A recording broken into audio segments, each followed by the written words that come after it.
بسم الله الرحمن الرحيم.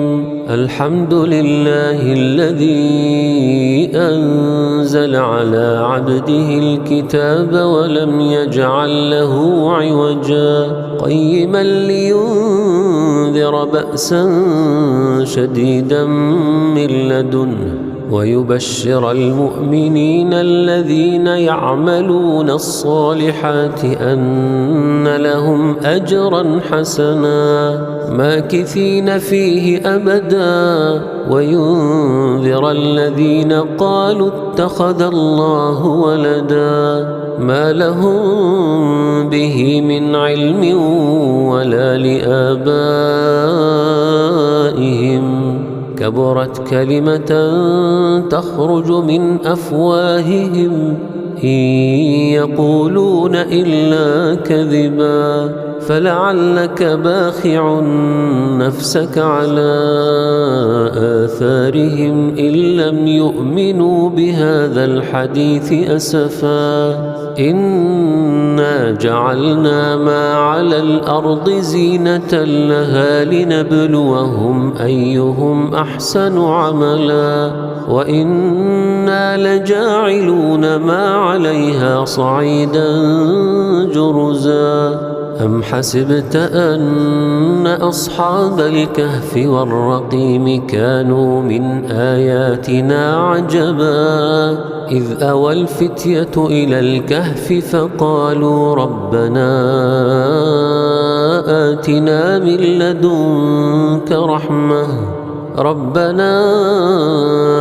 آتنا من لدنك رحمة وهيئ لنا من أمرنا رشدا فضربنا على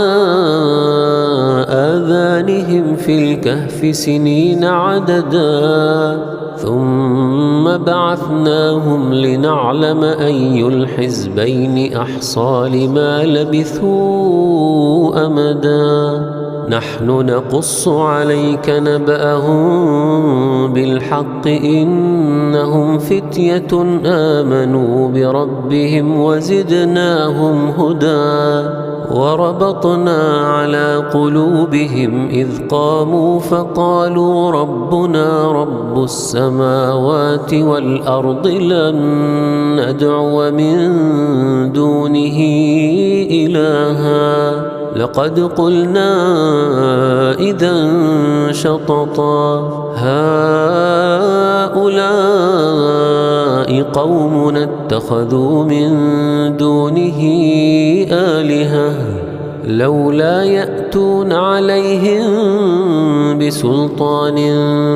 بين فمن أظلم ممن افترى على الله كذبا وإذ اعتزلتموهم وما يعبدون إلا الله فأووا إلى الكهف ينشر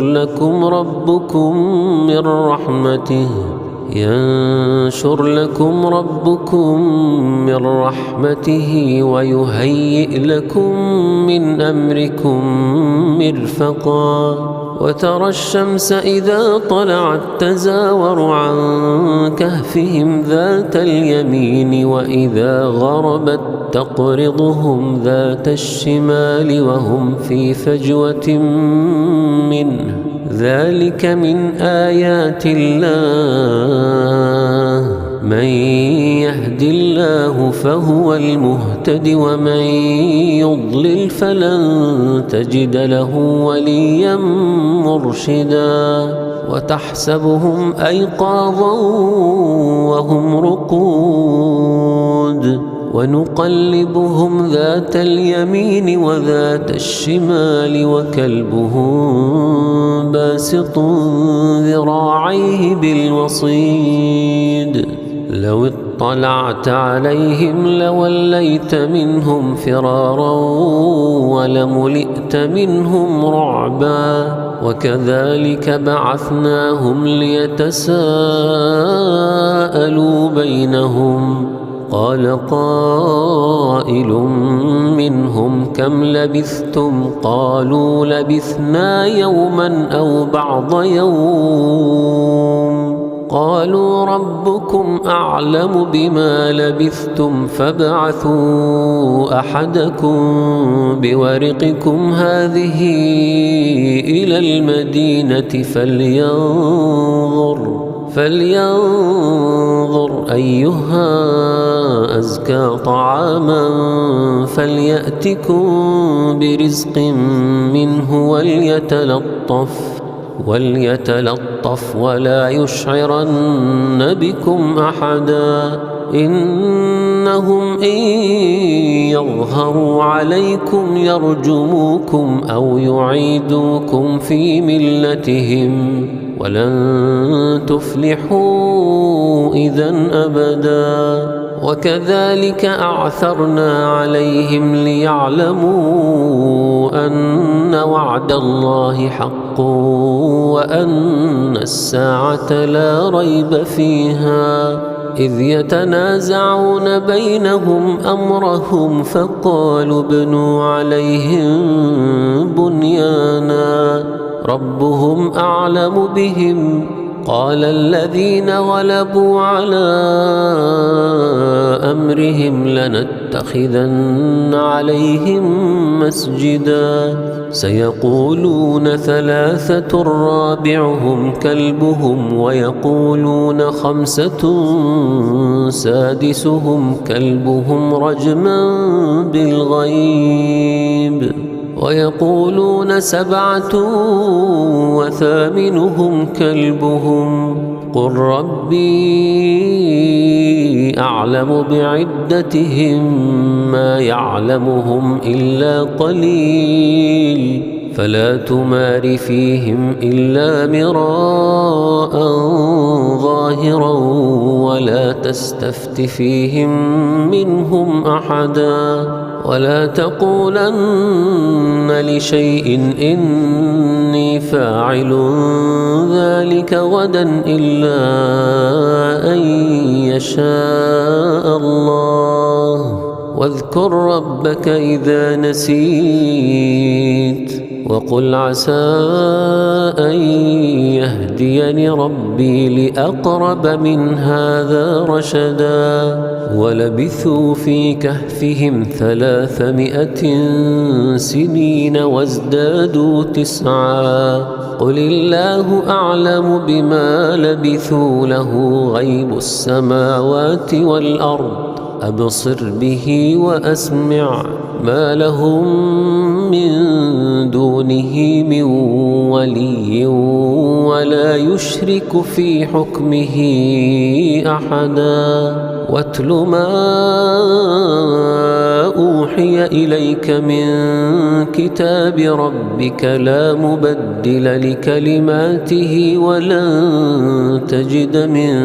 دونه ملتحدا واصبر نفسك مع الذين يدعون ربهم بالغداة والعشي يريدون وجهه ولا تعد عيناك عنهم تريد زينة الحياة الدنيا ولا تطع من أغفلنا قلبه عن ذكرنا واتبع هواه وكان أمره فرطا وقل الحق من ربكم فمن شاء فليؤمن ومن شاء فليكفر إنا أعتدنا للظالمين نارا أحاط بهم سرادقها وإن يستغيثوا يغاثوا بماء كالمهل يشوي الوجوه بئس الشراب وساءت مرتفقا إن الذين آمنوا وعملوا الصالحات إنا لا نضيع أجر من أحسن عملا أولئك لهم جنات عدن تجري من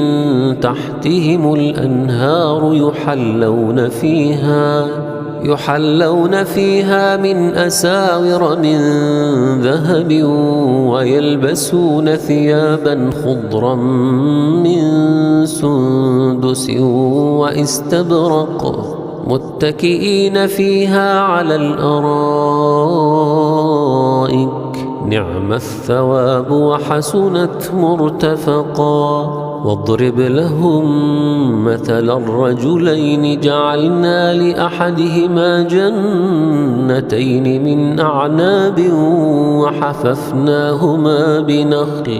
وحففناهما بنخل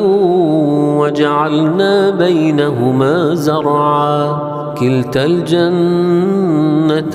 آتت أكلها ولم تظلم منه شيئا وفجرنا خلالهما نهرا. وكان له ثمر فقال لصاحبه وهو يحاوره أنا أكثر منك مالا وأعز نفرا. ودخل جنته وهو ظالم لنفسه قال ما أظن أن تبيد هذه أبدا وما أظن الساعة قائمة ولئن رددت إلى ربي لأجدن خيرا منها منقلبا. قال له صاحبه وهو يحاوره أكفرت بالذي خلقك من تراب ثم من نطفة ثم سواك رجلا لكن هو الله ربي ولا أشرك بربي أحدا. ولولا إذ دخلت جنتك قلت ما شاء الله لا قوة إلا بالله إن ترني أنا أقل منك مالا وولدا فعسى ربي أن يؤتيني خيرا من جنتك ويرسل عليها حسبانا من السماء فتصبح صعيدا زلقا أو يصبح ماؤها غورا فلن تستطيع له طلبا. وأحيط بثمره فأصبح يقلب كفيه على ما أنفق فيها وهي خاوية على عروشها ويقول يا ليتني لم أشرك بربي أحدا. ولم تكن له فئة ينصرونه من دون الله وما كان منتصرا. هنالك الولاية لله الحق هو خير ثوابا وخير عقبا. واضرب لهم مثل الحياة الدنيا كماء إن أنزلناه من السماء فاختلط به نبات الأرض فأصبح هشيما تذروه الرياح وكان الله على كل شيء مقتدرا. المال والبنون زينة الحياة الدنيا والباقيات الصالحات خير عند ربك ثوابا وخير أملا. ويوم نسير الجبال وترى الأرض بارزة وحشرناهم فلم نغادر منهم أحدا وعرضوا على ربك صفا لقد جئتمونا كما خلقناكم أول مرة بل زعمتم أن لن نجعل لكم موعدا ووضع الكتاب فترى المجرمين مشفقين مما فيه ويقولون يا ويلتنا ما لهذا الكتاب لا يغادر صغيرة ولا كبيرة إلا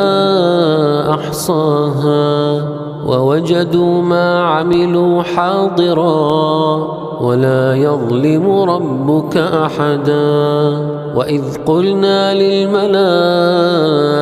اسجدوا لآدم فسجدوا إلا إبليس كان من الجن ففسق عن أمر ربه أفتتخذونه وذريته أولياء من دوني وهم لكم عدو بئس للظالمين بدلا ما أشهدتهم خلق السماوات والأرض ولا خلق أنفسهم وما كنت متخذ المضلين عضدا ويوم يقول نادوا شركائي الذين زعمتم فدعوهم فلم يستجيبوا لهم وجعلنا بينهم موبقا ورأى المجرمون النار فظنوا أنهم مواقعوها ولم يجدوا عنها مصرفا ولقد صرفنا في هذا القرآن للناس من كل مثل وكان الإنسان أكثر شيء جدلا وما منع الناس أن يؤمنوا إذ جاءهم الهدى ويستغفروا ربهم إلا أن تأتيهم سنة الأولين أو يأتيهم العذاب قبلا وما نرسل المرسلين إلا مبشرين ومنذرين ويجادل الذين كفروا بالباطل ليدحضوا به الحق واتخذوا آياتي وما أنذروا هزوا ومن أظلم ممن ذكر بآيات ربه فأعرض عنها ونسي ما قدمت يداه إنا جعلنا على قلوبهم أكنة أن يفقهوه وفي آذانهم وقرا وإن تدعهم إلى الهدى فلن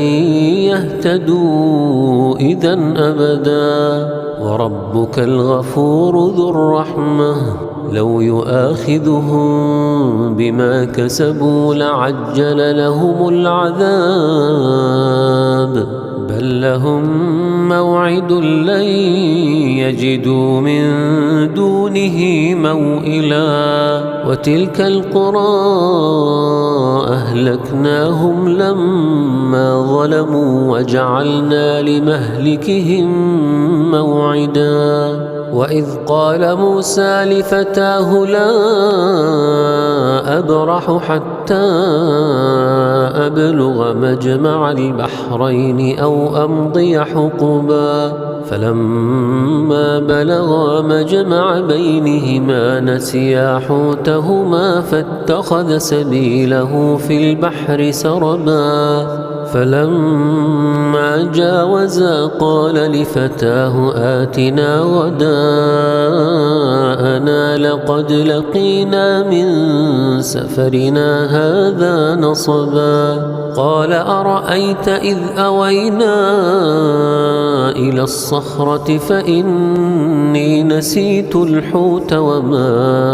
أنسانيه إلا الشيطان أن أذكره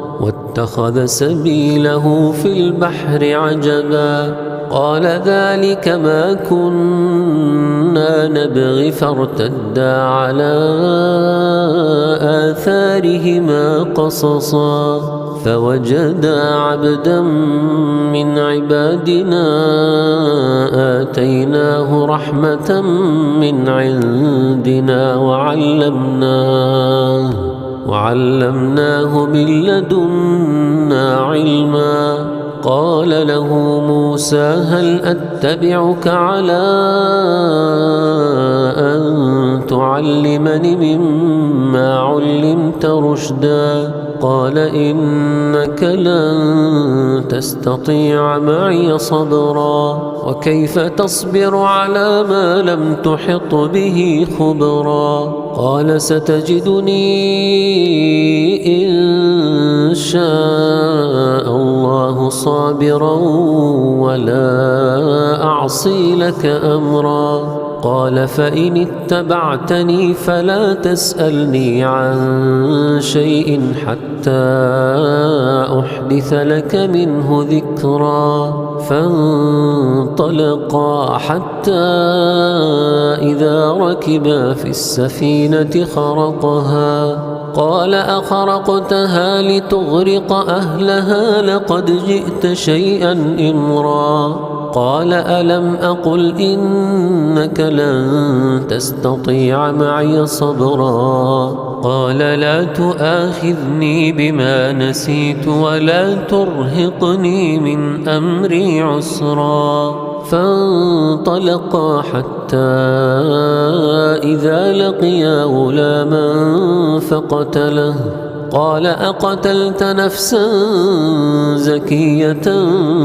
بغير نفس لقد جئت شيئا نكرا قال ألم أقل لك إنك لن تستطيع معي صبرا قال إن سألتك عن شيء بعدها فلا تصاحبني قد بلغت من لدني عذرا فانطلقا حتى إذا أتيا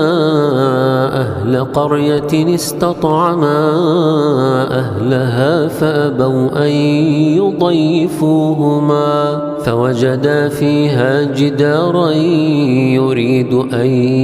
ينقض فأقامه قال لو شئت لاتخذت عليه أجرا قال هذا فراق بيني وبينك سأنبئك بتأويل ما لم تستطع عليه صبرا أما السفينة فكانت لمساكين يعملون في البحر فأردت أن أعيبها وكان وراءهم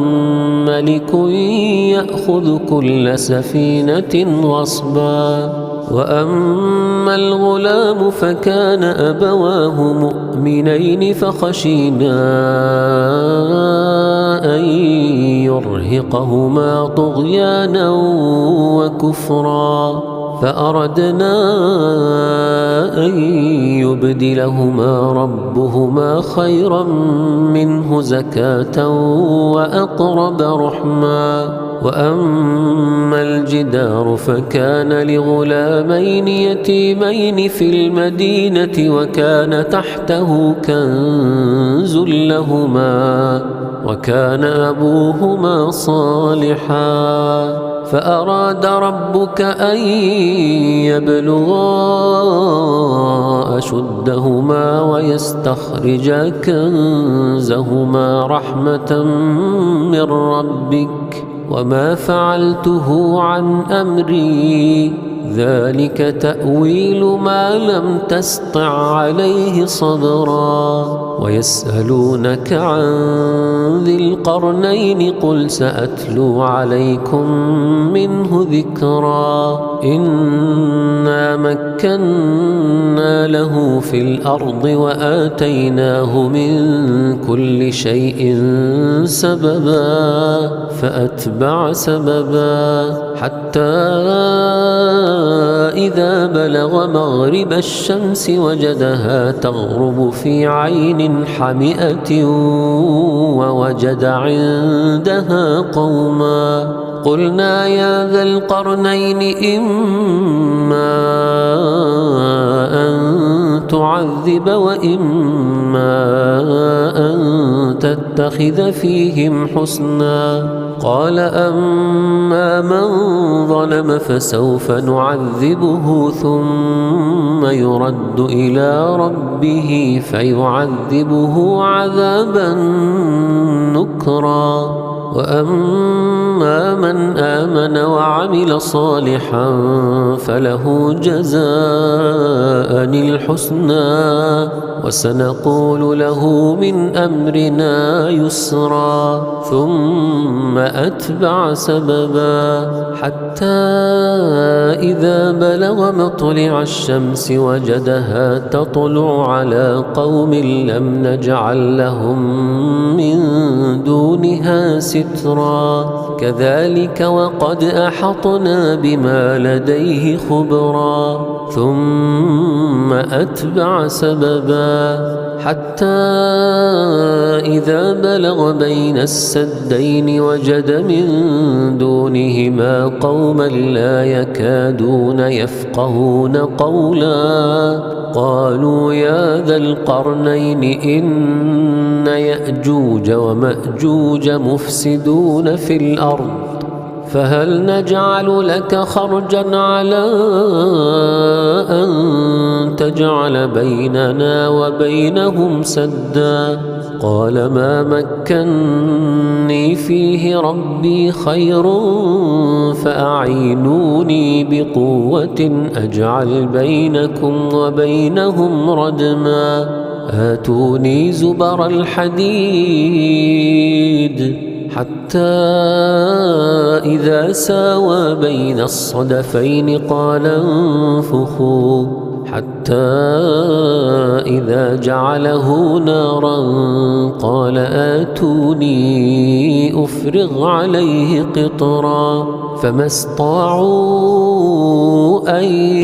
يظهروه وما استطاعوا له نقبا قال هذا رحمة من ربي فإذا جاء وعد ربي جعله دكا وكان وعد ربي حقا وتركنا بعضهم يومئذ يموج في بعض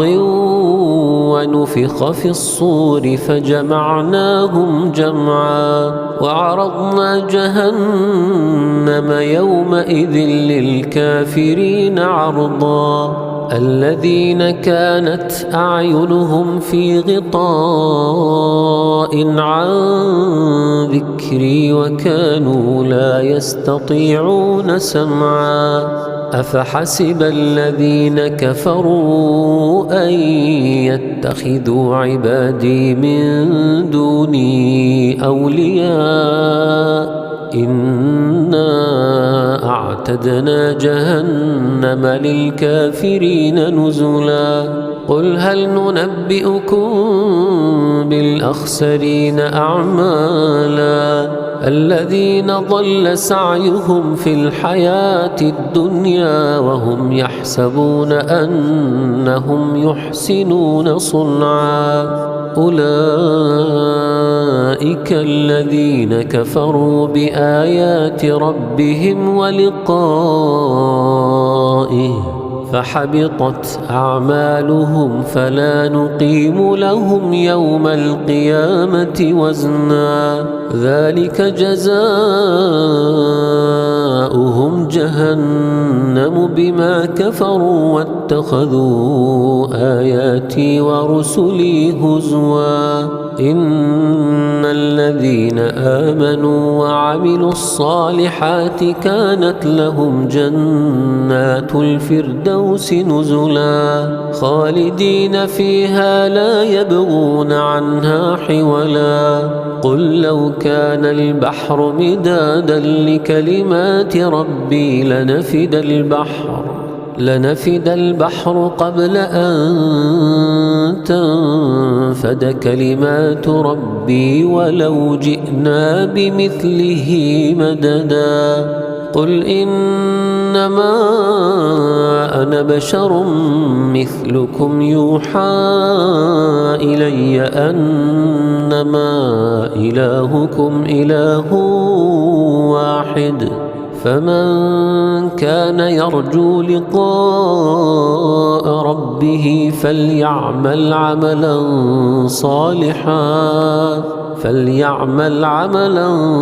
صالحا ولا يشرك بعبادة ربه أحدا. بسم الله الرحمن الرحيم الحمد لله الذي أنزل على عبده الكتاب ولم يجعل له عوجا قيما لينذر بأسا شديدا من لدنه ويبشر المؤمنين الذين يعملون الصالحات أن لهم أجرا حسنا ماكثين فيه أبدا وينذر الذين قالوا اتخذ الله ولدا ما لهم به من علم ولا لآبائهم كبرت كلمة تخرج من أفواههم إن يقولون إلا كذبا فلعلك باخع نفسك على آثارهم إن لم يؤمنوا بهذا الحديث أسفا إنا جعلنا ما على الأرض زينة لها لنبلوهم أيهم أحسن عملا وإنا لجاعلون ما عليها صعيدا جرزا أم حسبت أن أصحاب الكهف والرقيم كانوا من آياتنا عجبا إذ أوى الفتية إلى الكهف فقالوا ربنا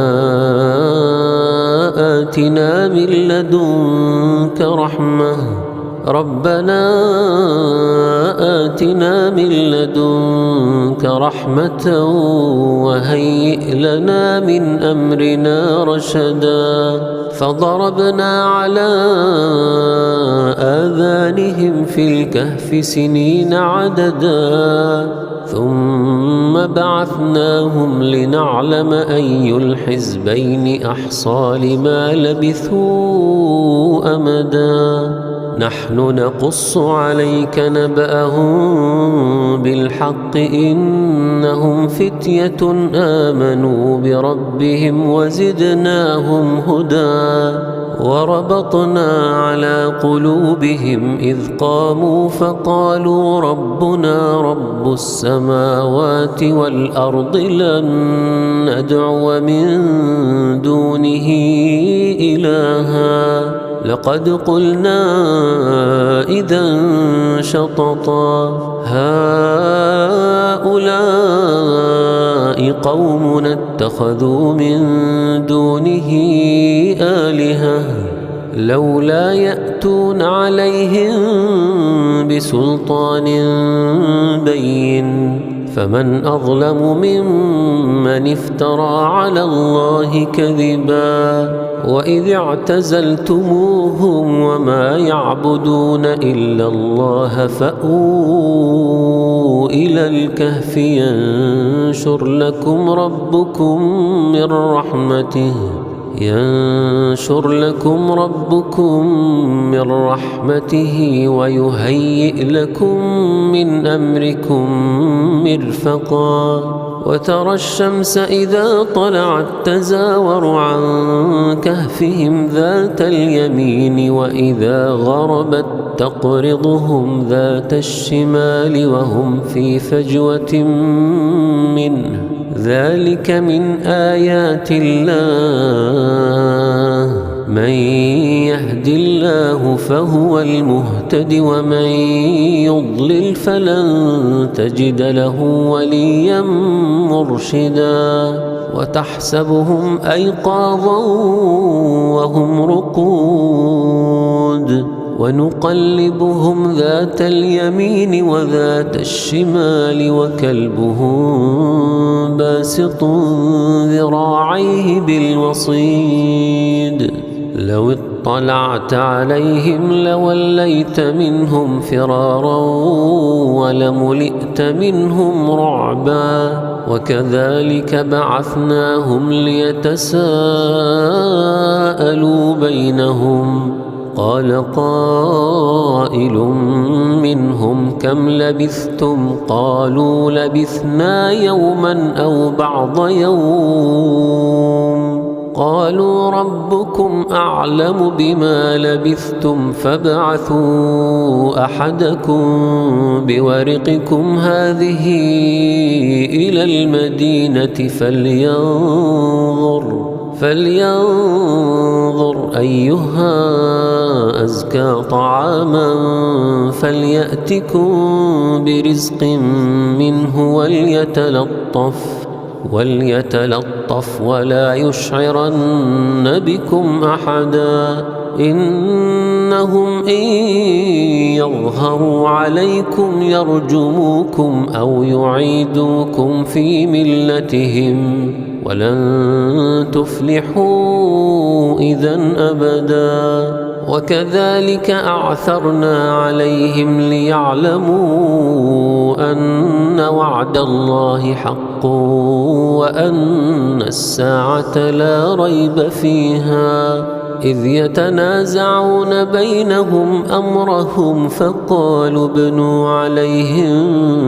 بنيانا ربهم أعلم بهم قال الذين غلبوا على أمرهم لنتخذن عليهم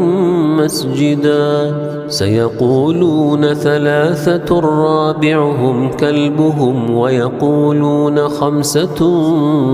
سادسهم كلبهم رجما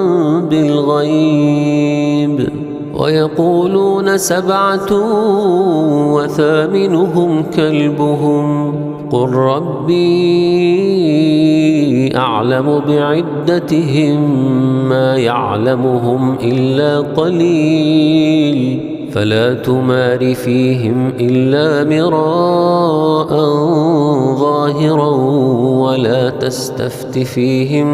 منهم أحدا ولا تقولن لشيء إني فاعل ذلك غدا إلا أن يشاء الله واذكر ربك إذا نسيت وقل عسى أن يهديني ربي لأقرب من هذا رشدا ولبثوا في كهفهم 300 سنين وازدادوا 9 قل الله أعلم بما لبثوا له غيب السماوات والأرض أبصر به وأسمع ما لهم من دونه من ولي ولا يشرك في حكمه أحدا واتل ما أوحي إليك من كتاب ربك لا مبدل لكلماته ولن تجد من دونه ملتحدا واصبر نفسك مع الذين يدعون ربهم بالغداة والعشي يريدون وجهه ولا تعد عيناك عنهم تريد زينة الحياة الدنيا ولا تطع من أغفلنا قلبه عن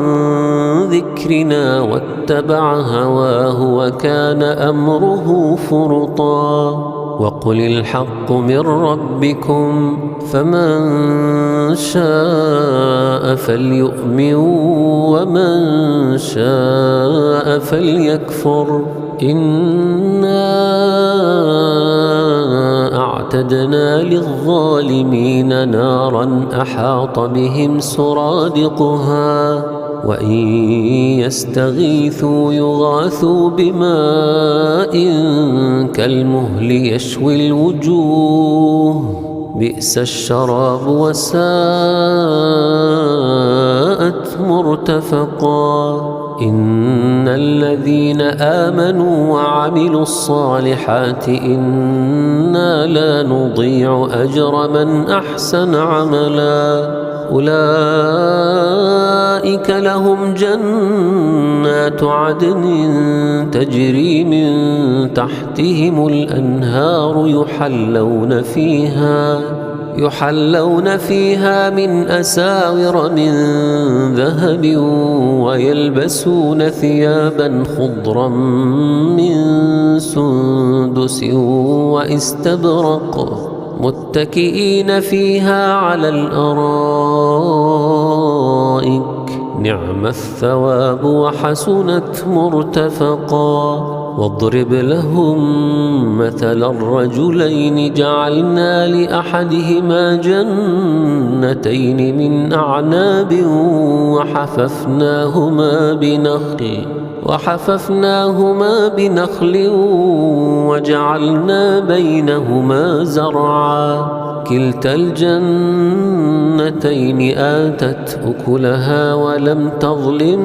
منه شيئا وفجرنا خلالهما نهرا وكان له ثمر فقال لصاحبه وهو يحاوره أنا أكثر منك مالا وأعز نفرا ودخل جنته وهو ظالم لنفسه قال ما أظن أن تبيد هذه أبدا وما أظن الساعة قائمة ولئن رددت إلى ربي لأجدن خيرا منها منقلبا قال له صاحبه وهو يحاوره أكفرت بالذي خلقك من تراب ثم من نطفة ثم سواك رجلا لكن هو الله ربي ولا أشرك بربي أحدا ولولا إذ دخلت جنتك قلت ما شاء الله لا قوة إلا بالله إن ترني أنا أقل منك مالا وولدا فعسى ربي أن يؤتيني خيرا من جنتك ويرسل عليها حسبانا من السماء فتصبح صعيدا زلقا أو يصبح ماؤها غورا فلن تستطيع له طلبا وأحيط بثمره فأصبح يقلب كفيه على ما أنفق فيها وهي خاوية على عروشها ويقول يا ليتني لم أشرك بربي أحدا ولم تكن له فئة ينصرونه من دون الله وما كان منتصرا هنالك الولاية لله الحق هو خير ثوابا وخير عقبا واضرب لهم مثل الحياة الدنيا كماء إن أنزلناه من السماء فاختلط به نبات الأرض فأصبح هشيما تذروه الرياح وكان الله على كل شيء مقتدرا المال والبنون زينة الحياة الدنيا والباقيات الصالحات خير عند ربك ثوابا وخير أملا ويوم نسير الجبال وترى الأرض بارزة وحشرناهم فلم نغادر منهم أحدا وعرضوا على ربك صفا لقد جئتمونا كما خلقناكم أول مرة بل زعمتم أن لن نجعل لكم موعدا ووضع الكتاب فترى المجرمين مشفقين مما فيه ويقولون يا ويلتنا ما لهذا الكتاب لا يغادر صغيرة ولا كبيرة إلا أحصاها ووجدوا ما عملوا حاضرا ولا يظلم ربك أحدا وإذ قلنا للملائكة اسجدوا لآدم فسجدوا إلا إبليس كان من الجن ففسق عن أمر ربه أفتتخذونه وذريته أولياء من دوني وهم لكم عدو بئس للظالمين بدلا ما أشهدتهم خلق السماوات والأرض ولا خلق أنفسهم وما كنت متخذ المضلين عضدا ويوم يقول نادوا شركائي الذين زعمتم فدعوهم فلم يستجيبوا لهم وجعلنا بينهم موبقا ورأى المجرمون النار فظنوا أنهم مواقعوها ولم يجدوا عنها مصرفا ولقد صرفنا في هذا القرآن للناس من كل مثل وكان الإنسان أكثر شيء جدلا وما منع الناس أن يؤمنوا إذ جاءهم الهدى ويستغفروا ربهم إلا أن تأتيهم سنة الأولين أو يأتيهم العذاب قبلا وما نرسل المرسلين إلا مبشرين ومنذرين ويجادل الذين كفروا بالباطل ليدحضوا به الحق واتخذوا آياتي وما أنذروا هزوا ومن أظلم ممن ذكر بآيات ربه فأعرض عنها ونسي ما قدمت يداه إنا جعلنا على قلوبهم أكنة أن يفقهوه وفي آذانهم وقرا وإن تدعهم إلى الهدى فلن يهتدوا إذا أبدا وربك الغفور ذو الرحمة لو يؤاخذهم بما كسبوا لعجل لهم العذاب بل لهم موعد لن يجدوا من دونه موئلا وتلك القرى أهلكناهم لما ظلموا وجعلنا لمهلكهم موعدا وإذ قال موسى لفتاه لا أبرح حتى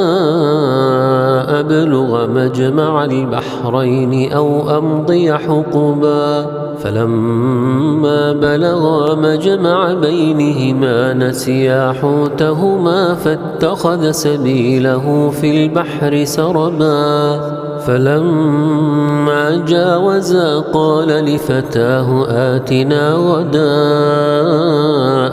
لقد لقينا من سفرنا هذا نصبا قال أرأيت إذ أوينا إلى الصخرة فإني نسيت الحوت وما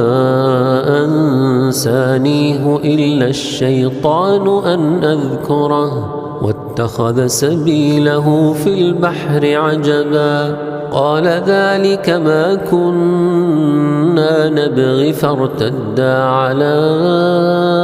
آثارهما قصصا فوجدا عبدا من عبادنا آتيناه رحمة من عندنا وعلمناه من لدنا علما قال له موسى هل أتبعك على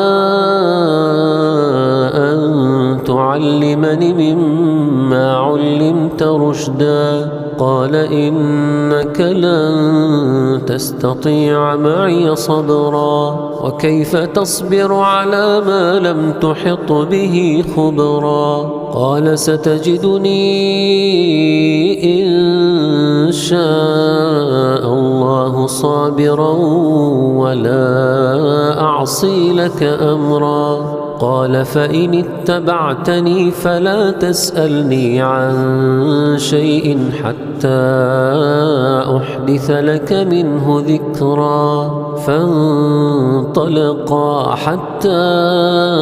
إذا ركبا في السفينة خرقها قال أخرقتها لتغرق أهلها لقد جئت شيئا إمرا قال ألم أقل إنك لن تستطيع معي صبرا قال لا تؤاخذني بما نسيت ولا ترهقني من أمري عسرا فانطلقا حتى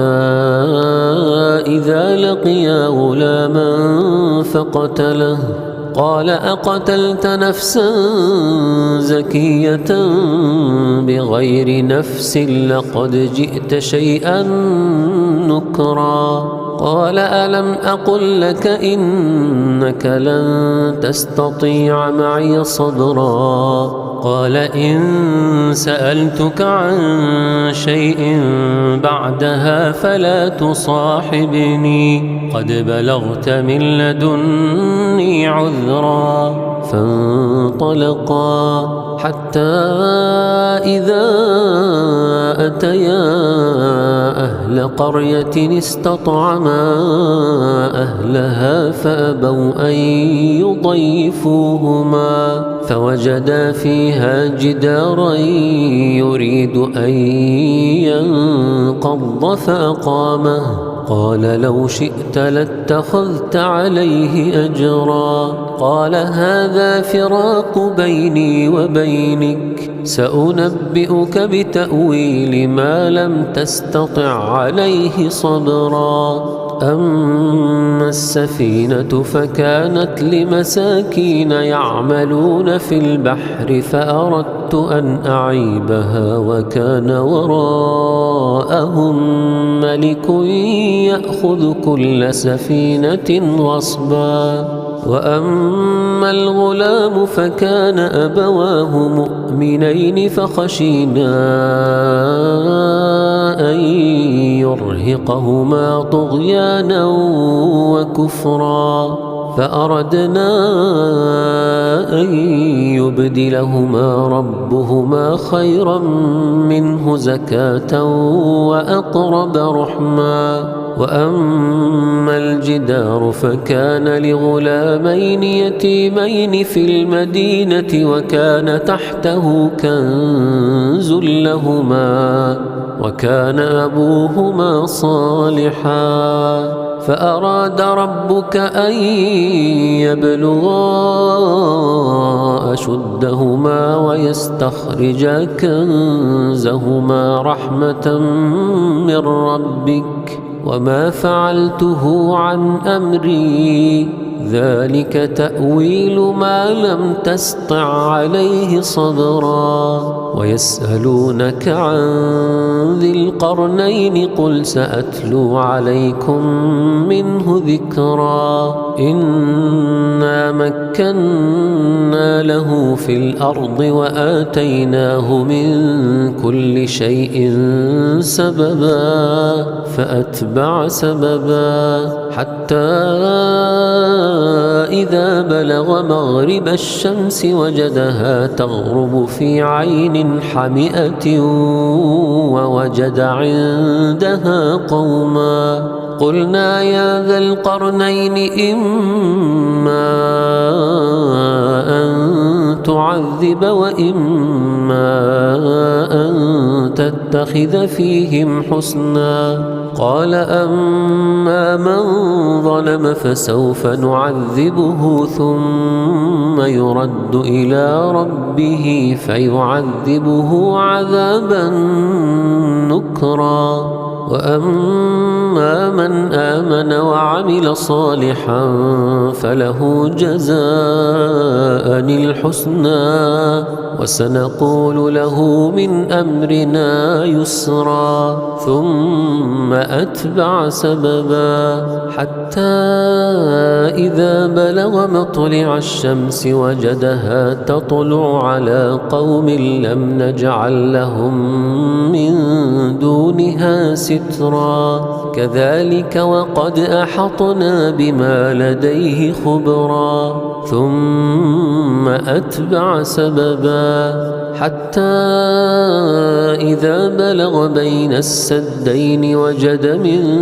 دونهما قوما لا يكادون يفقهون قولا قالوا يا ذا القرنين إن يأجوج ومأجوج مفسدون في الأرض فهل نجعل لك خرجا على أن تجعل بيننا وبينهم سدا. قال ما مكني فيه ربي خير فأعينوني بقوة أجعل بينكم وبينهم ردما. آتوني زبر الحديد حتى إذا ساوى بين الصدفين قال انفخوا حتى إذا جعله نارا قال آتوني أفرغ عليه قطرا فما استطاعوا أن يظهروه وما استطاعوا له نقبا. قال هذا رحمة من ربي فإذا جاء وعد ربي جعله دكا وكان وعد ربي حقا. وتركنا بعضهم يومئذ يموج في بعض ونفخ في الصور فجمعناهم جمعا. وعرضنا جهنم يومئذ للكافرين عرضا. الذين كانت أعينهم في غطاء عن ذكري وكانوا لا يستطيعون سمعا. أفحسب الذين كفروا أن يتخذوا عبادي من دوني أولياء إنا أعتدنا جهنم للكافرين نزلا. قل هل ننبئكم بالأخسرين أعمالا الذين ضل سعيهم في الحياة الدنيا وهم يحسبون أنهم يحسنون صنعا. أولئك الذين كفروا بآيات ربهم ولقائه فحبطت أعمالهم فلا نقيم لهم يوم القيامة وزنا. ذلك جزاؤهم جهنم بما كفروا واتخذوا آياتي ورسلي هزوا. إن الذين آمنوا وعملوا الصالحات كانت لهم جنات الفردوس نزلا خالدين فيها لا يبغون عنها حولا. قل لو كان البحر مدادا لكلمات ربي لنفد البحر قبل أن تنفد كلمات ربي ولو جئنا بمثله مددا. قل إنما أنا بشر مثلكم يوحى إلي أنما إلهكم إله واحد فمن كان يرجو لقاء ربه فليعمل عملا